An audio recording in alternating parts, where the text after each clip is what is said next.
मिटोनमी, ये figure of speech आपने शायद ही पहले पढ़ा हो, आइए इसको देखते हैं। डेफिनेशन देखिए, it is a figure of speech, ये ऐसा फिगर ऑफ स्पीच है इन विच जिसमें the name of one thing, एक चीज़ का जो नाम होता है, इज़ यूज्ड, वो इस्तेमाल किया जाता है, इन प्लेस ऑफ की जगह पर अ क्लोजली रिलेटेड थिंग। मतलब एक जो चीज़ है, एक लफ्ज़ यूज़ किया गया, किस लफ्ज़ की जगह? एक ऐसे लफ्ज़ की जगह जो उससे बहुत ही मिलता जुलता हो, उसके बहुत ही क्लोजली रिलेटेड हो उससे। क्यों?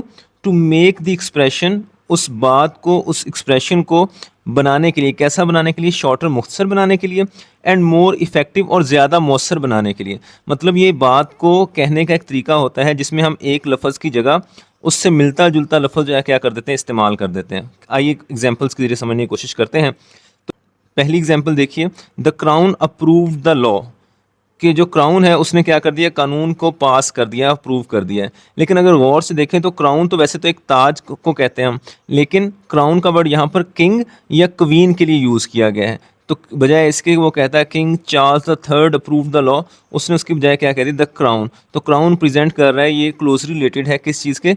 किंग या क्वीन के, तो उसकी जगह पर हमने ये यूज़ कर लिया। दूसरी एग्जांपल देखिए, the white house issued a statement, white house ने क्या किया? एक स्टेटमेंट जारी की है।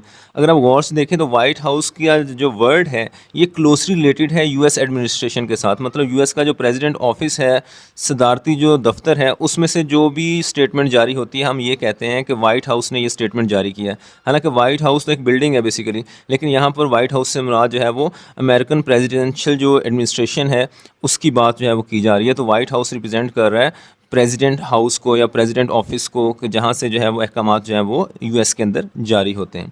अब तीसरी एग्जांपल देखिए, हॉलीवुड प्रोड्यूसेस मैनी फिल्म्स, कि जो हॉलीवुड है वो बहुत सी फिल्में बनाता है। अगर देखा जाए तो हॉलीवुड एक शहर का नाम है, सिटी का नाम है अमेरिका के अंदर, लेकिन यहाँ पर हॉलीवुड से मुराद अमेरिकन फिल्म इंडस्ट्री है। तो उस बजाय इसके कि वो ये लिखता है कि American film industry produces many films, उसकी जगह उसने लिख दिया हॉलीवुड प्रोड्यूसेस मैनी फिल्म। तो हॉलीवुड एक ऐसा वर्ड है जो क्लोजली रिलेटेड है किस चीज़ के? अमेरिकन फिल्म इंडस्ट्री के। तो इससे हमें पता चल जाता है कि एक ऐसा वर्ड यूज़ करना जो क्लोजली रिलेटेड हो किसी और के, उसको हम क्या कहते हैं? उसको हम मिटोनमी जो है वो कहा जाता है फिगर्स ऑफ स्पीच के अंदर। आज का बड़ा ही इंटरेस्टिंग फिगर ऑफ स्पीच स्निकडो की डेफिनेशन देखते हैं। It is a figure of speech, ये एक ऐसा फिगर ऑफ स्पीच होता है इन विच जिसमें अ पार्ट इज़ यूज्ड, एक हिस्सा इस्तेमाल होता है, फॉर द होल, पूरी चीज़ को जाहिर करने के लिए। मतलब एक चीज़ है मुकम्मल, लेकिन हम उसके एक हिस्से से उस पूरी चीज़ को क्या करते हैं? शो करते हैं, जाहिर करते हैं। कैसे? ये इस एग्जांपल में देखिए, वी नीड न्यू फेसेस, हमें नए चेहरों की ज़रूरत है इन आवर टीम, हमारी टीम के अंदर। अब यहाँ पर जो फेसेस का वर्ड है, तो इंसान की जो पूरी बॉडी होती है, जो होल होती है, उसका एक पार्ट जो है, फेस उसका एक पार्ट है, एक हिस्सा है। अब यहाँ पर उसने एक पार्ट को शो किया, लिखा, क्या जाहिर करने के लिए? होल को जाहिर करने के लिए। मिसाल के तौर पर वी नीड न्यू फेसेस, हमें नए चेहरों की ज़रूरत है। मतलब सिर्फ चेहरों की ज़रूरत नहीं है, मतलब हमें नए लोगों की ज़रूरत है। तो यहाँ पर जो चेहरे का वर्ड है, फेस का वर्ड है, ये पूरे इंसान को जो है क्या कर रहा है? प्रेजेंट कर रहा है, उसको जो है वो दिखा रहा है। तो एक पार्ट यूज़ किया गया एक पूरे के पूरे होल को जाहिर करने के लिए। डेफिनेशन का दूसरा हिस्सा देखिए, और द होल इज़ यूज्ड, या वो मुकम्मल तौर पर, मजमूई तौर पर वो चीज़ इस्तेमाल की जाती है फॉर अ पार्ट, एक हिस्से को शो करने के लिए। अब इसको इस एग्जांपल में देखते हैं। कहते हैं India won the match, India match जीत गया।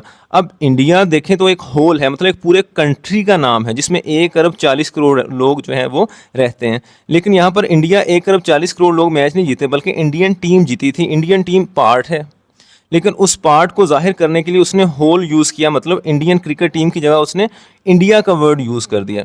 तो इसको हम कहते हैं कि उसने क्या किया? एक पार्ट को शो करने के लिए एक होल का वर्ड जो है वो यूज़ कर दिया है। तो इस अमल को हम क्या कहते हैं? स्निकडो की कहते हैं, कि पार्ट की जगह पर हम होल यूज़ कर लें या होल की जगह पार्ट यूज़ कर लें एक दूसरे को दिखाने के लिए। तो इसको स्निकडो की कहते हैं। लास्ट एग्जाम्पल है नाइस व्हील्स। तो व्हील्स का वर्ड जो है अब कार के लिए यूज़, हाँ व्हील्स जो है वो टायर्स को कहते हैं, लेकिन अगर हम कहते हैं कि नाइस व्हील्स, मतलब गाड़ी को देखकर कहते हैं, तो उससे मुराद ये होता है कि गाड़ी जो है वो अच्छी है। तो व्हील्स जहाँ पर पार्ट है वो पूरे के पूरे होल यानी कार को प्रेजेंट कर रहे हैं या गाड़ी को प्रेजेंट कर रहे हैं। उम्मीद है आपको जो है ये इस एग्जांपल की समझ आई होगी। काइंडली इस वीडियो को रीपोस्ट ज़रूर करें और अपने दोस्तों के साथ भी ज़रूर शेयर करें। Thank you.